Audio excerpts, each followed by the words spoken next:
પરિણામ જાહેર થયું છે। ધોરણ 12 વિજ્ઞાન અને સામાન્ય પ્રવાહનું પરિણામ જાહેર થયું છે। ધોરણ 12 વિજ્ઞાન પ્રવાહનું પરિણામ 82.45% જાહેર થયું। ધોરણ 12 વિજ્ઞાન પ્રવાહમાં 91,000 વિદ્યાર્થીઓ પાસ થયા છે। તો ધોરણ 12 વિજ્ઞાન પ્રવાહમાં મોરબી જિલ્લો મોખરે છે।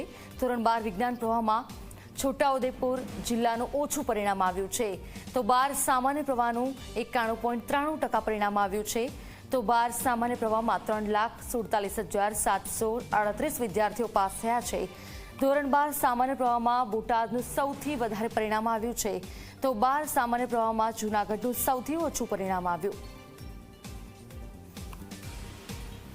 ધોરણ 12 કોમર્સ અને સાયન્સનું રિઝલ્ટ જાહેર થઈ ચૂક્યું છે ત્યારે દરેક જે વિદ્યાર્થીઓ છે તેમના ચહેરા પર અનેરો જે ઉત્સાહ છે તો ઉત્સાહ જોવા મળી રહ્યો છે। આપ જોઈ શકો છો કેટલીક વિદ્યાર્થીઓનો પોતાનું જે પરિણામ આવ્યું છે તેમાં જોઈને રડી પડી છે। જે કેટલા ટકા આવ્યા?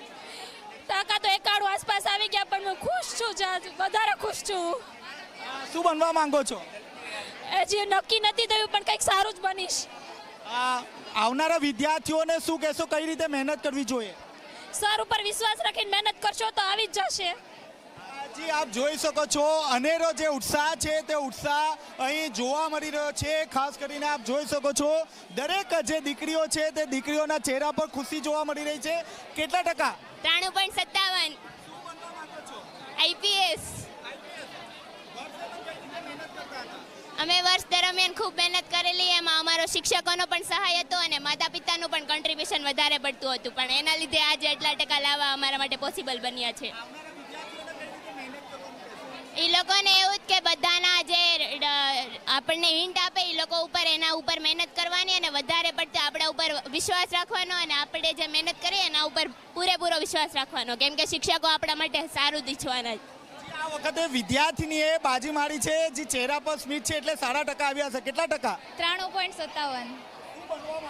હું મેં CA ના ક્લાસીસ શરૂ કરી દીધા છે, ચાર્ટર્ડ એકાઉન્ટન્ટ।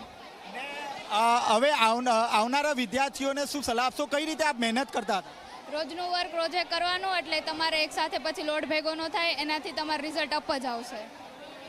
આવનારા વિદ્યાર્થીઓને કઈ રીતે મહેનત કરવાનું કહેશો? જેમ શિક્ષકો અને માતા પિતા કે એના સપોર્ટથી બધું કરવાનું। જી આપણે જે રીતે જોયું તે રીતે વિદ્યાર્થીઓના ચહેરા પર અનેરો ઉત્સાહ જોવા મળી રહ્યો છે। આ વખતે વિદ્યાર્થીનીઓએ બાજી મારી છે। કેમેરામેન વિજય ભેસાણી સાથે ચેતન પટેલ, ઝી મીડિયા, સુરત।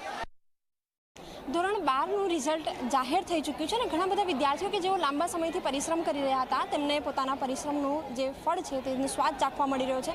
આપણી સાથે વિદ્યાર્થીઓ ઉપસ્થિત છે, એમની સાથે વાતચીત કરીશું, એમને પૂછીશું આપ જણાવો કેટલું રિઝલ્ટ આવ્યું? 87.2%।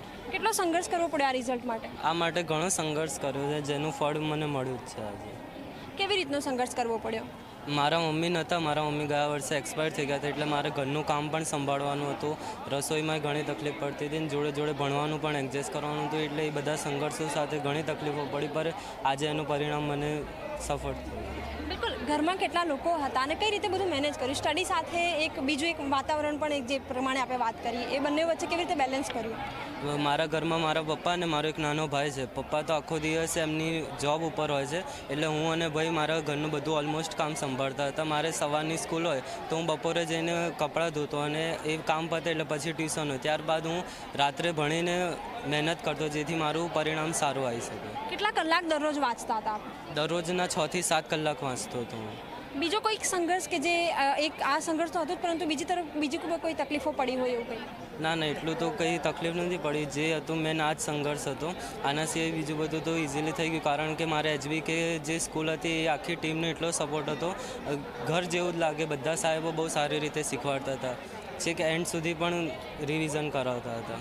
સોશિયલ મીડિયા અને મોબાઈલ જે છે એ ઘણું ડિસ્ટ્રેક્ટ કરતું હોય છે વાંચવા પહેલાં, આનાથી કેટલું દૂર રહ્યા આપ?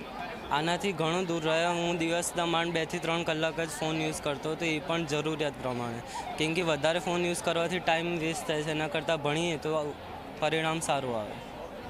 બિલકુલ, તો અથક પરિશ્રમ બાદ આ જે પરિણામ છે તેનો સ્વાદ ચાખવા મળી રહ્યો છે અને એ જ જે પરિણામ આવ્યું છે તેના કારણે વિદ્યાર્થીઓમાં અત્યારે ખુશીનો પણ માહોલ છે। કેમેરામેન ઉમેશ પરમાર સાથે સપના શર્મા, ઝી 24 કલાક, અમદાવાદ।